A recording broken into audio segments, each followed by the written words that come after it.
Hey, everybody, welcome to Think Business Exclusives, Getting to the Soul of Business. This is a limited series I am doing with business leaders, people who are really making a difference in not only their teams' lives, but people all over the world. I'm really grateful to have Chris Ronzio here with me today because to me, he's doing incredible things. And when his agency reached out to me to see if I could get him on the show, I couldn't wait because what he's doing is absolutely incredible. He's the founder and CEO of Trainual, a leading SaaS platform that transforms the way small businesses onboard, train, and scale their teams. He also has a podcast, The Fastest Growing Companies and Organized Chaos. He's also the author of a best-selling book, The Business Playbook, How to Document and Delegate What You Do So Your Company Can Grow Beyond You. Chris, I really appreciate you being on the show today.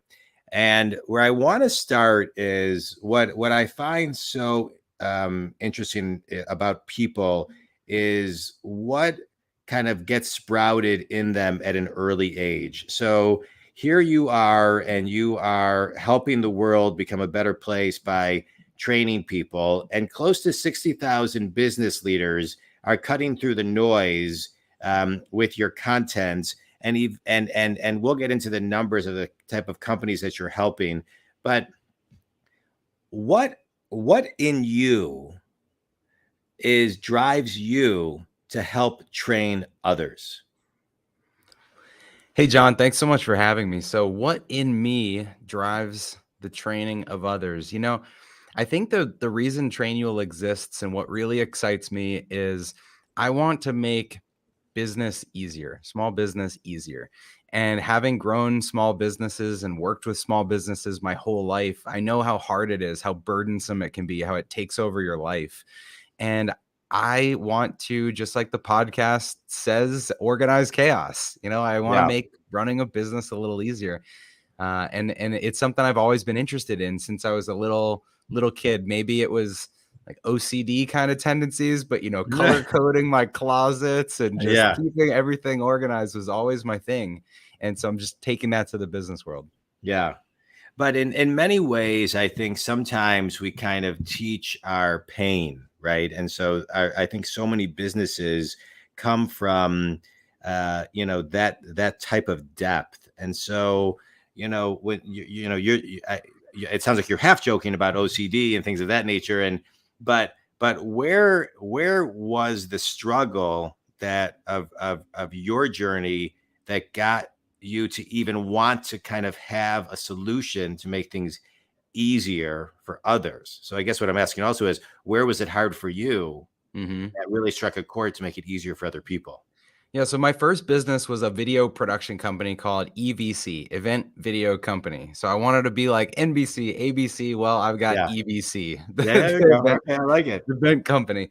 And what we did was film youth sporting events all across the US. So it started at my high school, and then it was state level events, then New England, where I grew up. And as I was growing the business, I was increasingly putting the pressure on myself to do all of the jobs in the business. And that was how we got by. It was like our competitive advantage was I would just work harder.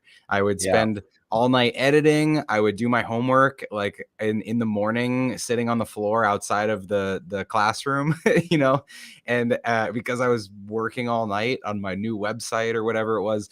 And I thought just working hard was the competitive advantage. And it took going to college for me to understand I'm in class. I have to be in class, and there's customers that want things done. I can't be there. So I have to show someone else how to do it. And I unlocked that for the first time when I went to college and realized if I can show someone else how to do what I do, then I don't have to do it. It was like this newfound freedom. But for me, it was years and years of slowly learning that lesson and having tons of problems like productions, people canceling last minute, and I had to fly across the country and fill in. That's the kind of stuff that you get burned enough and see the pains of having the burden of the business rest on your shoulders. And then you kind of want to spread out responsibility and empower other people. And that's where training and Trainual came to be. Yeah. So, let's talk about slowly learning lessons. I think we're in a world today where delayed gratification is is a lot harder for people today, right? And instant gratification is something that I don't think is realistic, but it's what people expect today. There was an article in 2008 in the Atlantic called "Is Google Making Us Stupid?" talking about not only Google but technology as far as it rewiring our brains, where it's difficult for people to even read right now a couple pages because everybody wants everything so quickly. And so I Mhm. just want to kind of dive into that, because when you say slowly learning lessons, to me, what I hear, and you'll clarify, is, over X amount of months or X amount of years, and so define what slowly was and define what slowly still is. Well, I think about starting Trainual and how the building blocks of Trainual, empowering other people and delegating and online training and efficiency and productivity and process, there were pieces of that DNA spread across the last 22 years of building other small businesses. But I couldn't have seen ahead decades to say, oh, someday I'm going to use this to create a software. But Hmm. when you look back, you say, wow, if I didn't have those experiences, we wouldn't have built this in the way that we built it. It was decades of going through these things that helped me understand the pain points and understand the customer that we're serving to be able to build it in the specific way that we did and solve those problems. And so I think lessons, like you said, it's years of going through failing with customers and failing with bad hires and not showing someone how to do something, and they put in their notice, you have to jump back into that position, and you're asking yourself, why didn't that work? Well, over time you start to get better at those things, and then you want to show other people, here's how I do it. So Yeah, it's definitely a long game, entrepreneurship. it's definitely a long game, right? So, okay, so let's talk. I want to talk long game, but I want to rewind to the beginning, Okay. right? And so you are raised in New England. New England is incredibly cool. My wife and I were there a few years ago. We spent 2 weeks going all through New England, Hmm. and we loved it. We loved it. Um, but tell me about growing up in New England. Yeah, so I was born in Massachusetts, and my whole family was from the Northeast. My mom was in New Jersey, my dad was in Rhode Island, and everything there is tight. It's tight knit. It's wired together, and the towns are all close together. Everything's congested. Everything's small, and to me that congestion of everything was kind of chaotic. It even driving through the towns where I grew up, you'd pass through 15 towns on the way from where I grew up to downtown Boston. And to me, that was just kind of chaos. And so I think navigating uh, the streets of Boston, the traffic, all of that, and becoming good at navigating chaos Yeah, actually helped lay a good foundation for creating a small business. I was kind of used to things just being Frankenstein together, and a lot of small businesses start that way. And so I would say it provided that, that sort of hard wiring for me. yeah. Yeah. So, all right. So you grow up in New England. The chaos is planting seeds in you to kind of build this, not only this future business, but the businesses along the way. Hmm. Um, so talk to me about, that's chaos of New England. Now, kind of zoom in and take me to your, what was it like growing up in your house? My house, I would say, was super supportive. I have a younger brother who's now our CMO here at Trainual, and he and I have always had a great relationship where I was the operational business person and he was the creative marketing person, and so we've always been a really good duo. My parents were, my mom, when I was a little kid, she was home with us. When I was a teenager, she went after a career, went back to school. And so I got to see what she was doing, applying for jobs, going to school, learning that, that second phase of her life. My dad was always in the corporate world. And so growing up, he was around on the weekends if we were lucky, but throughout the week, he was always traveling. He was never there. And so I always knew I wanted to be in business because I would see my dad with like his suitcase and his cologne or his briefcase, and his. Well, I'd visit his office, and they had like the waterfall thing you'd throw pennies in, Yeah. and so I knew I liked business. It felt cool, but I didn't like the corporate world that was always pulling him to be on the road or pulling us to move to a different city. And so as a kid, business, the only job I could have was trying to make money on my own in our neighborhood.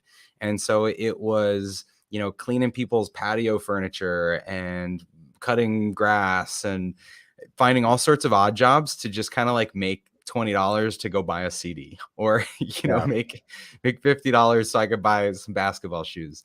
That's what entrepreneurship was to me as a kid, but my parents were Yeah. always supportive. Yeah, that's cool. So I want to chat about that because I grew up in a household where my mom was home, raised us. Um, she never went back to school, but your mom did. And so what was Mhm. that? What was that like? What did you learn about balance and evolving to a next chapter of your life? And that must have been what was that like? So at the time, it was kind of like my world did sort of a 180. My dad had gotten this different job where he could be home more often. My brother and I were getting a little older and more independent. And whereas up until that point, my mom was always the one home, it flipped to my dad being always the one home. And me having him to talk to about my company that I was starting, and at the same time, seeing what my mom was doing through a lens of someone running a business. Now I'm critiquing how the salon she goes and works is run, and so it's just a really interesting thing to absorb the experience of Yeah. my mom jumping into the workforce, my dad coming back with all this corporate experience and getting to kind of coach me on cost of goods sold and supplies and that sort of Yeah. thing. But I really got the benefit of both of them at different points in my life. Yeah, that's cool. And what as you look back in hindsight, what did they, who you are today, right? In hindsight, what did they teach you that maybe wasn't clear then that's clearer today? My mom was the people side. She was the empathy and the understanding people and the listening and the being polite. And I think all of that made me a good leader.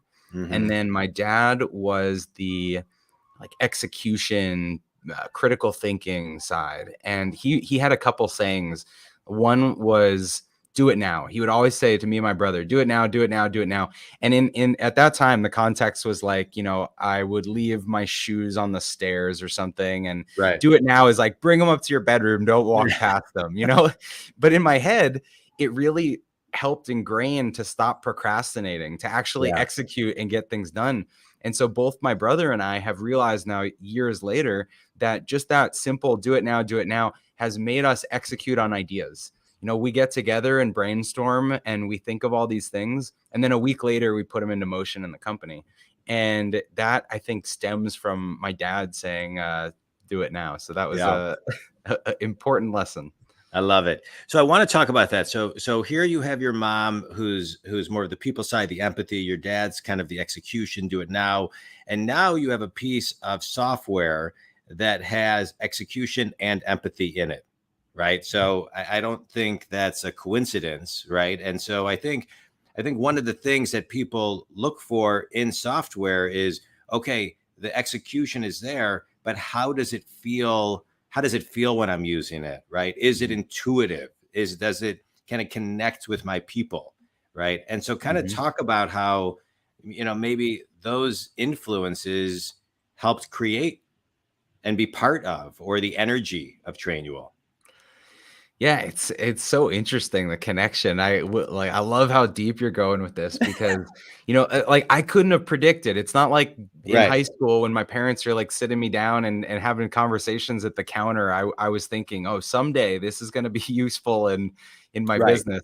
Someday this nagging advice, right? Yeah. Because listen, I still walk upstairs and with my wife leaves shoes on the staircase and leave them there because to me it's I don't mind that they're there, and it doesn't bother me, and I'll get them the next time I come down. My kids will. So, but it's like, but I am also influenced with, still messages that my parents send me. So it's like, Yeah.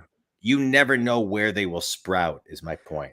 Totally. So, Yeah. before I get to answering your question, the other thing Yeah. my dad used to say is finish, like all the time, reliably finish. And so, again, there was this idea that executing, doing something now, taking action, and then also finishing, like don't leave things open ended, Hmm. is important. And so, when you fast forward now to Trainual, which is a business playbook software helping companies document their systems and processes, it's both the people side of how do we make the employee experience at a company great? How do you answer questions before people have questions? Hmm. How do you create really clear expectations and alignment so people know when they're doing a good job in the business? All of that creates a better workplace. And that serves a need that my mom struggled with in her jobs when I was in high school. Yeah. Was like, why isn't the company helping with this? And then on the flip side, the idea that Trainual has like the accountability side, the tracking, the progress to get to 100%, I think kind of scratches the itch of helping when it's finished. Yeah.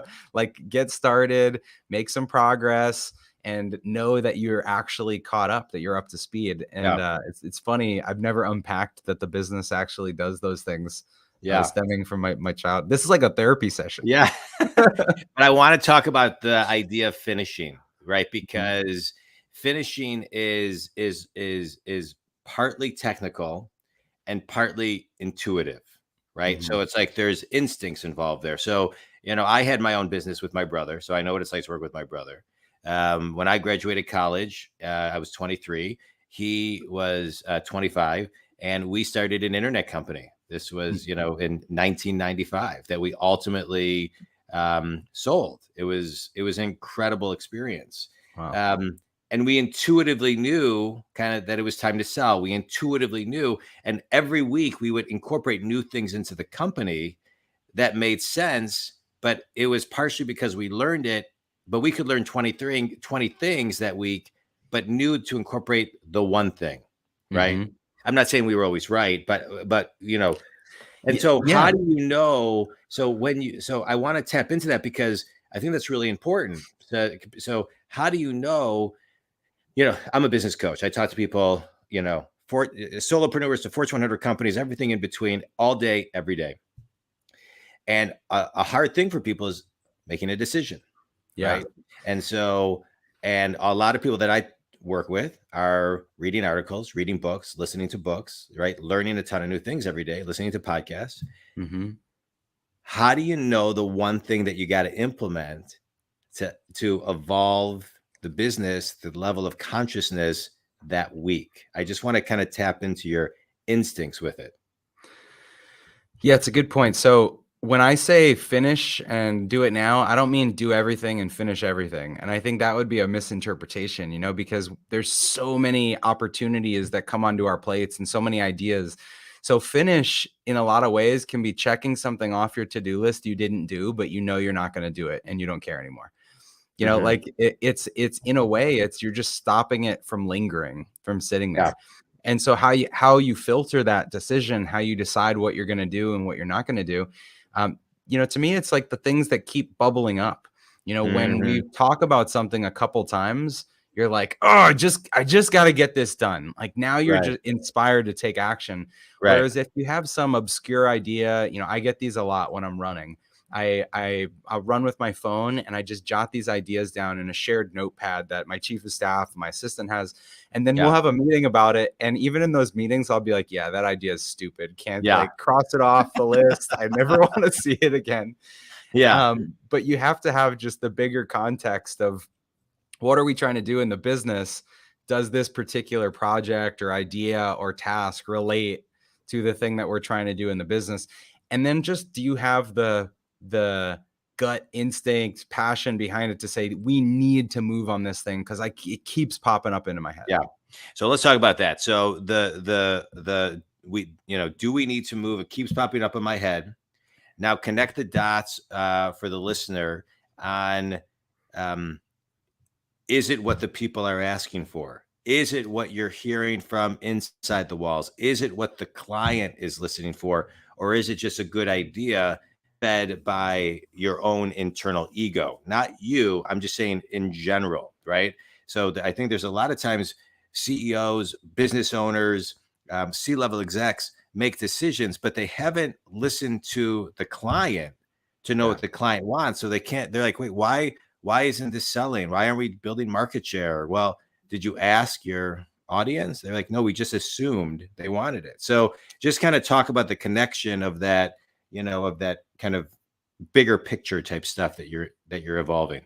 Yeah, so at Trainual, I think it's almost the reverse. We ask the customer so often. We have these Yeah. product teams that are doing customer calls all the time, and we collect customer ideas, and our customer support and success teams are always funneling ideas into a channel that we have. And so we have so much feedback coming in that the feedback from your customers can almost take priority over the bigger ideas that can move the business forward. Yeah. And so I think that it's constantly a balance of, we want to make sure our existing customers are happy and that we're incorporating their feedback, but we also want to have a product or service that is attractive to the right customers, to more of the right customers. And so when I think about our product, for instance, we have a free trial, a ton of people sign up and kick the tires. And I'm always thinking, do we put bandwidth into the things that our existing customers are asking for? Or do we put bandwidth into the audience that's 100 times as big that it could sign up in the next 2 years if we had X, Y, and Z? Yeah. And that's a decision that you have to make with your leadership team. And I don't think there's a right size fits all approach. It's very situational. Yeah. No, I hear you on that. I hear you on that. I find myself too when I'm in the boardroom with the C-level people, similar to what you're talking about. It's the not necessarily knowing, but brainstorming and getting all the ideas out, and then basically creating a space to narrow everything down to just kind of that one thing, right? That Yeah. one simple thing. But to get Yeah. to simple is very, very difficult. I want to talk about you and your brother. I loved working with my brother. Is he older or younger? Younger. Okay, so I was the younger, right? And so once in a while, I would have to say to my brother, "Can you stop talking to me when we're in the boardroom? Like, I'm your little brother, and we're at home." And so, talk to me. So your brother's the CMO, right? You said your Mhm. brother's the CMO. What's his name? Jonathan. Great name, Jonathan. right? Oh, Jonathan. Okay, great name. So he's the CMO. You're the CEO, right? What have how do you guys decide kind of how do how do you ultimately decide that you wanted to work together? Yeah, so when I was building Trainual, it was inside of my consulting business. So I guess rewind a little in the story. I had sold my video company. I started a consulting business. I had 5 other employees. We were building this software as a prototype, just as part of the consulting work we were doing. And so we had Trainual as a software that we only used for our own clients for a few years before ever launching it as a business. And so it was late 2017. I started talking with my brother about, what if we put up a landing page or spun off this product as its own company? We would need to market it. We would need to promote it. We'd need to have some kind of funnel. And he was doing some marketing consulting on the side. He was working at an ad agency in Boston and doing some consulting on the side.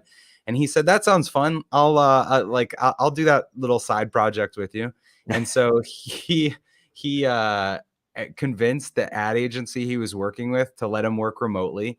He moved to Arizona for a couple months, and he put all the energy into creating a website and a brand, and recording videos of me and putting them out on Facebook. And that was what got the wheels going. And so I love bringing it. him into Trainual was just us getting to work together again on what felt like a fun side project. Yeah. And, I already had 5 other employees. So the product already existed. And so we really looked at it pretty objectively and said, what is the value of this work? How do we quantify this to compensate you and make you part of the team? And it wasn't until, a year and a half later that it actually turned into a full-time salary, and he had other direct reports and that sort of thing. But it Cool. was an evolution. So I think what was important from the beginning is that we didn't just decide, hey, we're brothers, we got nothing to do, let's start a business together. Yeah. We were actually already doing the thing we're really great at, just separately, and we came together. And then the other thing that was important is we didn't just whimsically say, like, let's just do like a 50-50 partnership. It was really like, well, what role am I playing? What role is he playing? What's fair compensation? We already have an existing team. And so setting all that up from the beginning made it super black and white to go forward Yeah. with. Yeah. I love it. What's one thing your brother has taught you? He has taught me that done is better than well done. And what would he say? It looks like he's in the room. What would he say you taught him? He might be imaginary, in the room. He's not actually here. He's in Oh, Boston, so he oh, doesn't got work it, got here it, where got I it. am. What has he said that I've taught him? Probably a lot about people management and Mhm. how to grow a team and grow a business. He was always the one that I delegated to in my early businesses. I Yeah, was 14, I had an 11-year-old brother. He was my first employee, yeah, yeah, and yeah, so I would always give him the stuff, and he became exceptional at doing a ton of different stuff. yeah, And so when it came to starting Trainual's marketing, he was doing all of the stuff, but he had to learn how to manage a team, to do PR, to do the website, to do video, and to do it better than he did as yeah. a I love talented it. guy. I love it. All right, let's talk about people management. I love talking about people management. I think um, it's really, really important, and most people don't know how to do it. And so let's talk before we even get into Trainual, right? As a business coach, I find myself often working with managers all over the country, teaching them how to manage people. Because what I find is companies, whether it's small, medium, or large, they hire people uh, because they promote people because they were good at their jobs to be a manager. Don't Hmm. teach them how to manage people, and then everything starts to fall apart, and Hmm. they don't understand why. So I love talking about people management, and so kind of take me inside the world, your world of what people management means to you, and from your perspective, the things that people miss that they really need to pay attention to. Yeah, I think of the people that I manage as my clients. When I was consulting, I had a way of meeting with my consulting clients once a week, and we would talk about what they needed to get done, what bottlenecks or challenges that they had on their plate that they needed just someone to bounce ideas off of. We would talk about what they wanted to get done, what they needed, how I could help them.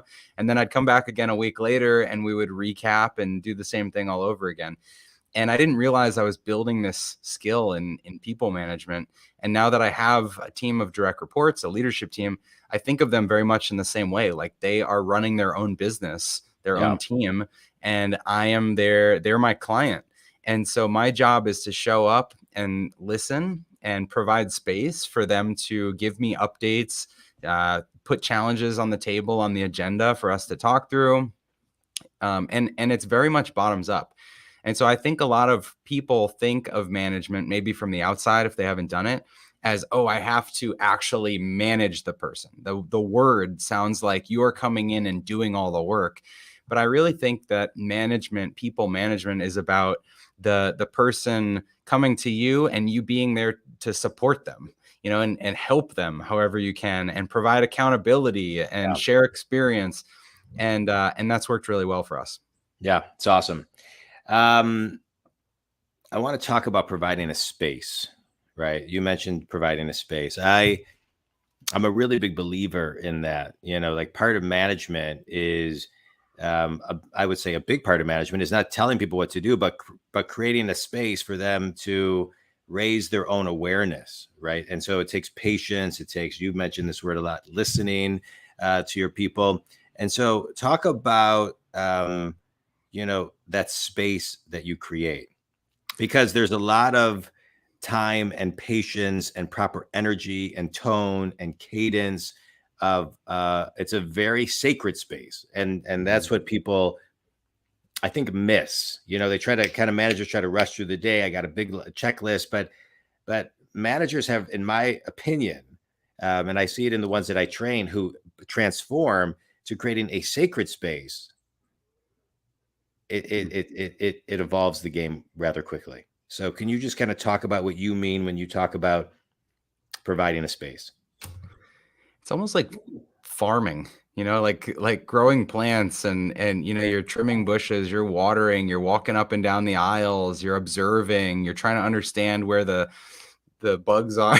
Like there's Right. it's kind of a Zen thing. I love the opening to this because it put me in such that like Zen space. Yeah. And I think that's what creating that space is about. In my consulting company, over 5 years, we worked with 150 different small businesses. And I had Yeah. this flagship project where we'd go into a company and we would do confidential one-on-one interviews with every single employee. And the reason for that was that I was looking for the common denominators of what are a lot of people saying? What are the things that people are afraid to say? What have they given feedback on that has not been implemented? Where do they think they're being ignored? Where do they have like good ideas? And so I would interview all their people and create this list of 300, 400 pieces of suggestions and feedback. And it wasn't to isolate any specific person. Like I said, it's to find the common denominators. And then I'd work with the business and say, okay, what on this list can we just execute on immediately? Because your people just gave you all this feedback and you want to show them that it was worth it. That you hear them, you're actually acting on what they said. And so we would always pick out 10 quick wins. And they could be things like, this person could really benefit from a second monitor because they're killing so much time switching between applications all day, or the sink in the back drips, or the clients don't like this when they come in, and then we'd fix those things within 2 weeks, and it creates momentum, and then you've got the energy to tackle all the bigger things. So what I think creating that space is just having a reliable system for people to give feedback consistently. And then Yeah. it's acting on that feedback and showing them that their feedback matters. Well said. Well said. And I think I'll add one thing to that, to make it, letting them know that their feedback matters, which is tell them how it evolves something, or is connected to the vision or the growth of the business. I think Mm-hmm. that feedback loop is Mm-hmm. also really important. I think you probably do that, but I think just to kind of throw my additional thought on that. I want to talk about reliable systems you're talking about. I love Trainual. I think your product is phenomenal. I think a lot of companies do not have systems and processes in place. That became very evident in March of 2020 when COVID hit, and companies had to immediately send everybody home to work. Mm-hmm. And now we have companies who are still trying to figure it out. Right, I would say a majority of companies, and I see it from solopreneurs to Fortune companies that I work with, everything in between. You can't create the systems and the processes overnight. It doesn't happen that way. And so let's talk about reliable systems and how people begin the process of building those. Yeah. Well, I Yeah. think the first step is any business that is operating, has customers, is making money, they have processes. They Yeah. have ways that they do things. They might be inconsistent, they might be broken, but they have processes. And so your processes exist before your systems, and you put a system in place to add some structure to a process that's working and to replicate the process that's working. And so I agree with you. Most people don't have these documented, they don't have them written down. And so it's not about sitting down and creating your processes, it's more about collecting them. It's about harvesting all of the right ways, the company verified ways, the best practices, and then putting them in a place that other people can access them. Our system is just one of the ways to collect all of these processes and to distribute them out to make sure that everyone's operating from the same page, the same playbook. But most businesses struggle to get what they know, get their business out of their brain. That's one of the Yeah. things we say all the time is, if you went around all of your people know how they operate. They know what they do. They know what they're responsible for. That's how the business stays alive. Yeah. But the business carries a lot of risk if you don't have that stuff written down, if you don't have it transferable between people, if you don't have it consistent Yep. between people, and that's the opportunity. That's every, you know, the story goes that people would ask Albert Einstein his phone number, and he would go to the phone book and look it up. And they would say, Mr. Einstein, you're one of the smartest people in the world. You don't know your phone number? To which he would answer, I don't like to waste my brain power with information that's easily accessible. And I find what you just said a huge problem in small businesses, corporate, large companies, that they keep everything in their head. And if you don't get it in writing, you cannot control the narrative. You Mm-hmm. cannot control the ultimate customer experience. You cannot control a lot of what you think is under control. Mm-hmm. And so to those who are thinking right now as they listen to this, oh, I have it all in my head, right? What do you say to them in simple fashion? I would say whether it's in your head or someone else's head, uh, your head is a very vulnerable place to back up information. Yeah, You right. know, It doesn't have a Dropbox, right? right? And if you want everybody's head being in the same direction, right, you got to get it Mm-hmm. out on paper.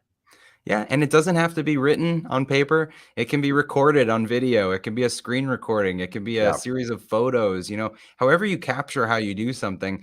It's what creates alignment between you and the person doing the work. yeah, And so many businesses delegate before they document. They say, "Can you do this thing?" And then when they do it wrong, there's repercussions, or yeah, you snap back the responsibility because it was done wrong. And what's really happened is there were no good instructions. You didn't agree on the set of instructions, the rules, the guidelines, whatever it was, before you handed that off. So how could you expect it to be reliably done right? And right. so for adding people, if you're trying to grow your team, you need to provide clear instructions, set people up for success. That's what it's about. Yeah, no, 100%. I agree with everything you just said. I want to highlight the word alignment that you mentioned, because I think when you're in alignment, you can take action relatively quickly. It seems Mhm. like you can get into a flow state. You can be slash work. You can be above the line, if you will. A lot of, terminology a lot of companies use. But when you're in an adjustment period and you're out of alignment, nothing seems to be able to be smooth. Mhm. And so I just want to kind of like just highlight and emphasize what you're saying to be so spot on. You got to get things out of your head, out of everybody's head, onto paper, so you can build, scale, and grow a business. So I love everything that you're talking about.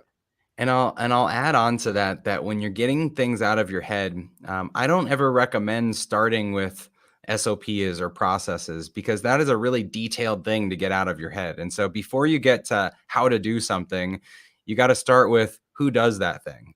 Yeah, And the people in a business, the roles, the responsibilities in a business, that was the number one thing I saw out of alignment when I would do the consulting projects. So yeah, if anyone that's listening, ask your people to pull out their job description or the job posting that they applied to when they were hired, and tell you what percentage of that they still do. How accurate is that to their current day?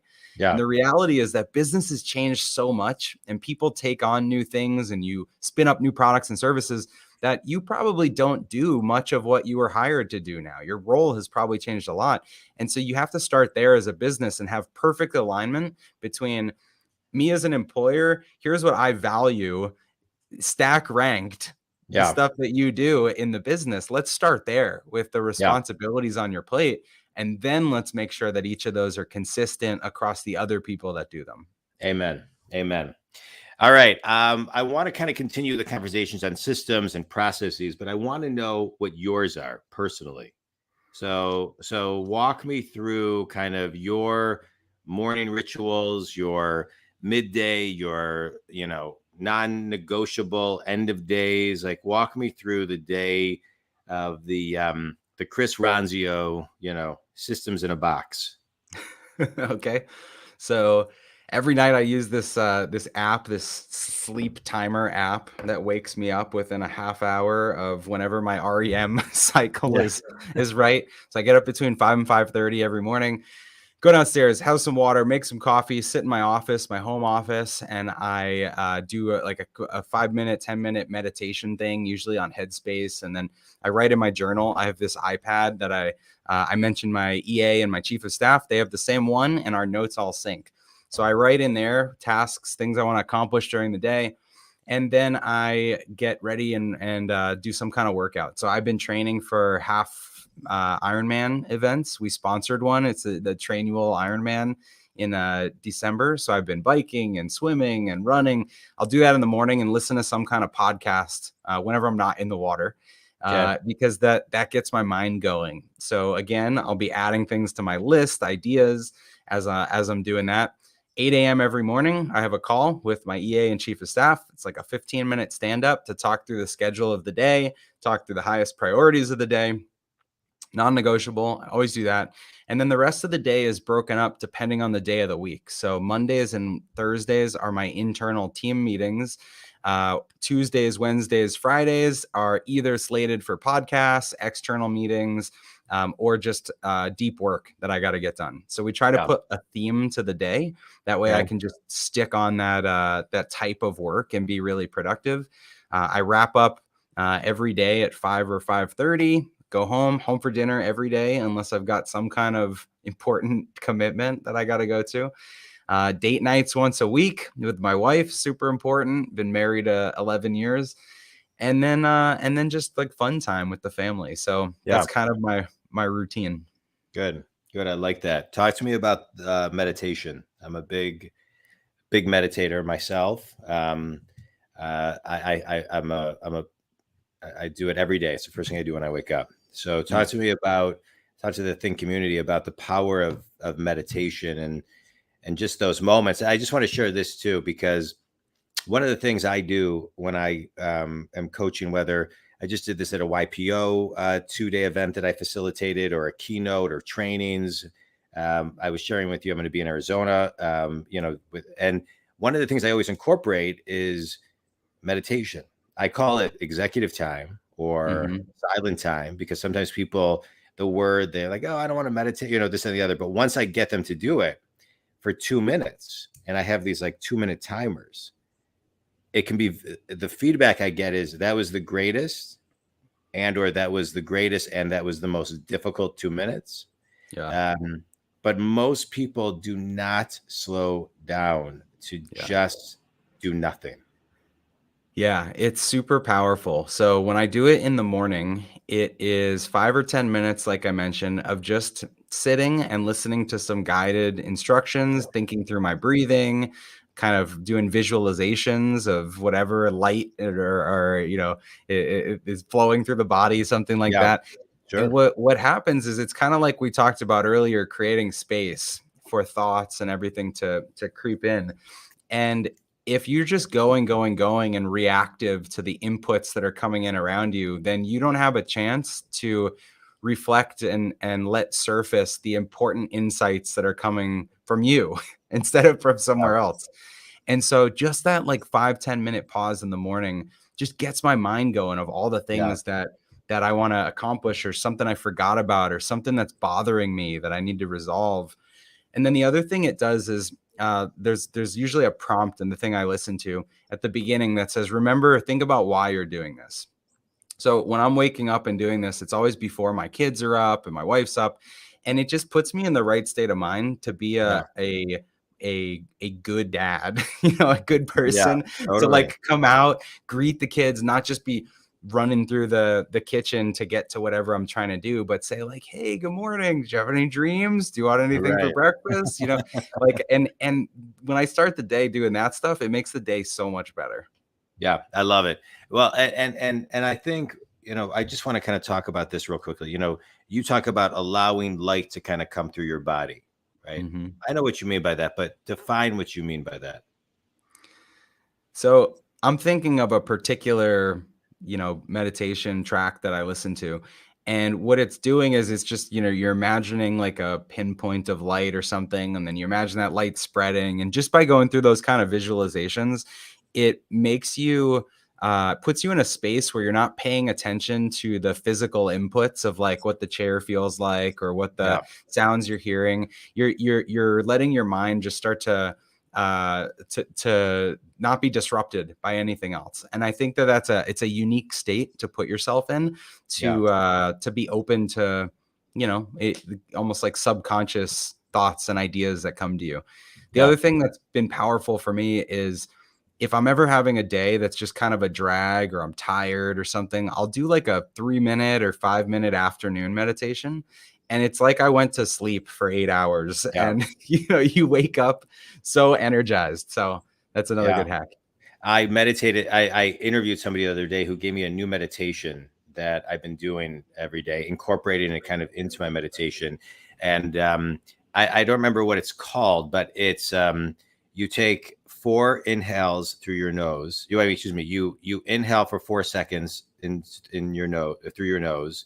You hold it for 4 seconds, and then you exhale for 4 seconds, and then you hold the exhale for 4 seconds, and you do it 21 times. Oh, It's wow. intense. It really, and so I find myself like, and I think, a lot of times people will say, I get my best ideas in the shower. And and because most people are in a meditative state, they just don't Right. realize it. The Right. power of meditation is absolutely amazing. In January of 2022, a buddy of mine who wrote a book called Do Nothing, his name is Rob Dubay. We're starting a group coaching group that is every Monday from 11:30 till 12, and it's going to start off with 10 minutes of meditation, mindset, and then 15 minutes of business coaching. And it's just something. It's every Monday, because what I find and what he finds is, and he does silent retreats and et cetera, is that most people will say, I don't have time. I don't know when to do it. So we thought, all right, let's kind of create a space. Oh, that's cool. Yeah, Yeah. we actually have a weekly time on Trainual's calendar that's like a team meditation thing as I like well. that. So yeah. I like that. My cousin was a senior producer at Oprah, and they did transcendental meditation. And Oh, so okay. kind of a thing would go off. Yeah. All right. So let's talk a little bit about, we're going to get to Trainual a little bit more, I promise. But let's talk a little bit about your podcast. I find podcasting such a great medium. You're the host of the Fastest Growing Companies and Organized Chaos. And just talk about the power of the medium, right? Why you do it, and a little bit about your shows, but just really the power of the medium, I think, is so powerful. Yeah, so fastest growing companies is really a way for me to learn. It's talking to companies that have all different industries, and a lot of awards will recognize when someone's revenue skyrockets. Like the Inc. 5,000 or 500. But what they don't think about is behind the scenes, what did they do to their infrastructure to support that? How did their operations scale? How did their teams scale? What dynamics changed as part of that growth? And that's what we cover on that show. So to me, that is just keeping my ear to the ground for our customers and the types of companies that use our product. And so that is like R&D, personal Yeah. fulfillment. I just love it. And Yeah. people love those stories. And then on the flip side, the Organized Chaos podcast, it's a way for me to put out insights that I'm having, or clips from other shows that I've been on. Just anytime I'm telling a story or reflecting a lesson, it's a way for me to give back as I'm on my journey. So I think that the podcasting medium is amazing. But again, it's not for everybody. Just like when you're documenting, not everyone's going to write a long prose kind of thing, so you got to do what works for you. You either write blogs, you might Right. have a little newsletter, you might do a video thing on YouTube, you might have a podcast. But I think that the act of putting things out and talking, communicating is just such a great skill to have. Yeah. I love it. I want to talk about your book. You're the author of a best-selling book called The Business Playbook. Good. Thank you. Yes. Put it up there. Yeah. How to document and delegate what you do so your company can grow beyond you. I want to kind of highlight, I want to talk about the book, but I also want to talk about the book, The Beyond You, right? Because I Mhm. think a lot of times people are thinking that, but they don't know how to execute on that, right? They start their business and then it begins to grow, and then they start growing really fast, and then they can't get out of their own way, and so they get stuck on how to grow it beyond them. Yeah. So talk a little bit about that. Yeah, it could mean different things to different people. So for your business to grow beyond you, it might be going from a one-person company to a two-person company, where there's a lot of entrepreneurs that are solopreneurs. And most small businesses never even make it to the stage where they're employing someone else. And so going from that one to two and actually having your business be something other than you and a job that you have is a huge step. But then a founder, somebody gets stuck in a business that has two, three, four, five people, and the next challenge becomes starting to outline departments so that you've got people that are not wearing every hat, but only wearing a couple. And when you grow from that 5 people to 10 people to 20 people, then a big part of the Big business difference. getting beyond you, yeah, is that you've got people that are doing things you can no longer oversee or manage. Yeah. And it is a hard thing for an entrepreneur to go through, but that's where you need a business playbook, something to keep everyone connected and aligned, like we've talked about. So that's the growing beyond you, and then ultimately, I don't know everyone that's listening what their aspirations are, but whether you want to not have to work in the business every day or just take some vacations, maybe you don't want to work full-time hours, maybe you want to sell the company eventually or have your kids take it over. Every business has some eventual ending or has some way that you're not needed if it's successful. And navigating that transition requires something like a playbook too. So the Yeah. book is addressing all of that. It's how do you get what's in your head out? How do you communicate it to your teams? How do you make sure it sticks? How do you keep it updated? And a really simple guide for how to do it. Yeah. How will Trainual grow beyond you? Trainual has already grown way beyond me. We have people in using the product in 183 countries, and when you think about my role here, is this: it's sharing stories, it's coaching, and my clients, my team leaders. Yeah. That's the biggest thing I do here, and it's the product vision that I'm keep continually trying to push the edges. So Trainual has already grown far beyond me. Our department leaders are so much better at their area of the business than I could Yeah. be, and I love that. That's success to me. And I so love at some point, if I'm not the right leader anymore, maybe it entirely grows beyond me. But for now, I love this business. I wouldn't be doing anything else but this. I love it. I love it. Passion and fulfillment is so important. How would um how would your dad use Trainual if it was available? Same with your mom, you know, 20, 30, 20 years ago when they were in their businesses. Wow. So my mom worked at a few salons. She went to aesthetic school to be an esthetician. She ended up starting her own small business, but never got to the two-person mark. It was her business, it was her job. Yeah. So if she had this back then, she would have been bringing on other estheticians and staffing them through the week and showing them how to get clients and showing them how to service clients and bringing Yeah. on a bookkeeper to do the jobs that she wasn't the best at or didn't want to do. So it would have been empowering back then. With my Yeah. dad, he was in the corporate world in a time when everything was pen and paper and flying across, zigzagging across the country to train factories and mergers and acquisitions. And you just think about how much easier it is today, how lucky we are that you can just write down some instructions, record a video, send it across the world. Business has such an advantage today. Yeah. I want to talk a little bit about, you're talking, you love what you do. I want to talk about fulfillment for a minute because I think we're in a time right now. As we record this, it's October 29th, 2021. It'll be released in, about, 1 to 3 months. But success without fulfillment equals failure, one of my favorite Tony Robbins quotes. And so I think people are looking for fulfillment today more than ever before. Mm-hmm. And so, what does that feel like, and how do people get it?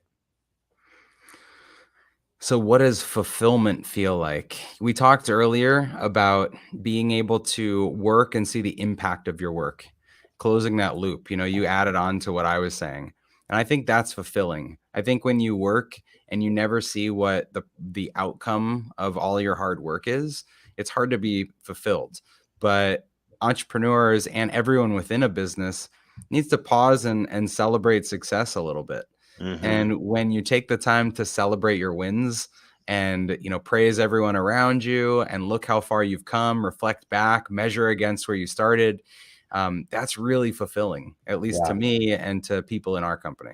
Yeah. I love what you're talking about, praising others. I think it is so important, and I really do believe it takes selflessness to do it.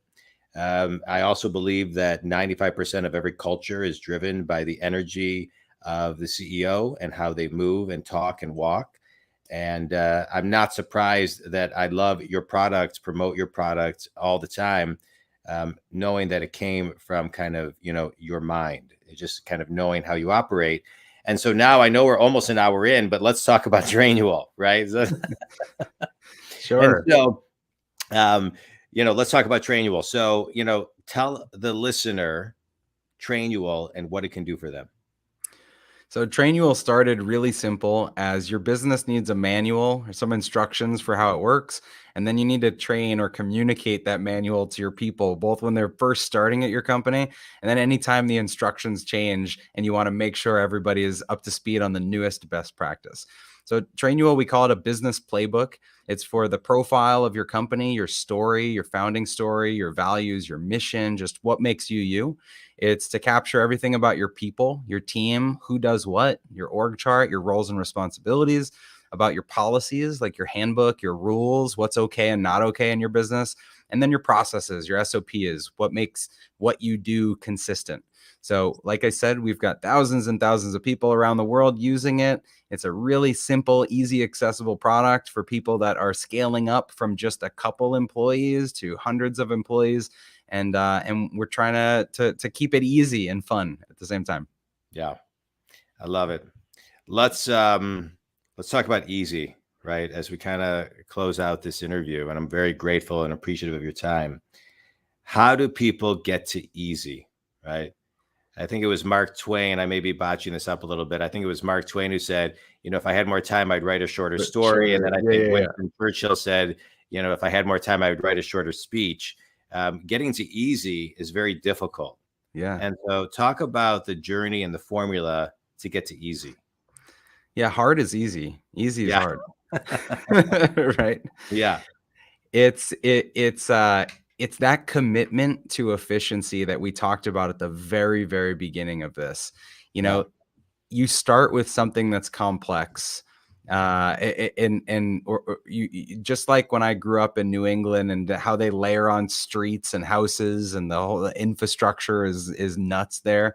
They just paved where the cows walked, that sort of thing. Like you create chaos left unorganized, Hmm. and so in a business, in any process, uh, just give yourself time and you'll create a mess. And so it Hmm. creates intentionality to organize and to make something simple. And so if you give yourself space, like we talked about, if you give yourself the time, if you listen to the feedback of your people, if you listen to the feedback of your customers, and then if you're intentional about doing it now, right, and putting that into action, then you can make things easier little by little by little. And that's what wins. It's Yeah. the simplest, most intuitive, easy experiences. Yeah. I love it. Um, Chris, this has been great. Trainual.com. I'll just say that as far as the website. I'm really appreciative, and I podcast because I love it. I love it. Mhm. And this series came about because I podcast live every day at noon, but they're quick 15, 20-ish minute podcasts, and I wanted something that was a little deeper. And so I kind of created this series because I crave the education, right? And I also do it for the listener as well. um, but to me it's like a mini master's class, and Yeah. so that I get to not only learn from you but your mom, about, and her reflection on empathy, your dad on execution, and do it now and finish, and your insight on, listening and being intuitive, and most importantly, moving with intention. And I think how you've described how you built your company, how you approach your day, waking up, and things of that nature with your routines and your rituals, intention, in alignment with passion, it allows you to take action and change people's lives, which is what you're doing internally for your people and externally with all of the people all over the world that are growing and evolving, not only their skill set, but their level of consciousness, their level of confidence in how they can do things, because of an idea that you had. And so I'm really grateful. I love what you've built. I have and will continue to refer it to many companies that I work with. Any closing thoughts, Chris? Well, now I need to call my parents and give them a co-founder title. I guess you helped me realize how connected everything is. No, I really appreciate the depth of this discussion, and I think that theme of intentionality is Yeah. a great one. So I appreciate you having me on, and this has been so fun. Yeah, this has been great. Think community. If Chris can help you, please reach out. You can go to trainual.com. How else, Chris, can they connect with you? They can check out the book at thebusinessplaybook.com or my website, chrisronzio.com, or find me on Instagram or LinkedIn. That's where I hang out, Chris Ronzio, at both places. I love it. Oh, one last question. Favorite book? Favorite book? Well, this week, mine. So everybody should go get it. All right, good. I'll take it. I'll take it. No, let's leave it at that. I would say no. I'll point to the forward in my book is from Michael E. Gerber from the E-Myth. And that was the first business book I ever read. So I got to point to that one. E-Myth is a book that every person should read. It's an incredible read. I read it multiple times, and it's phenomenal. It's phenomenal. Chris Ronzio, CEO of Trainual, I appreciate your time, your insights, and your wisdom. Thanks, man. Appreciate you, and I appreciate your parents as well. So thanks. They taught me a lot today too. All right, stay on for just a minute.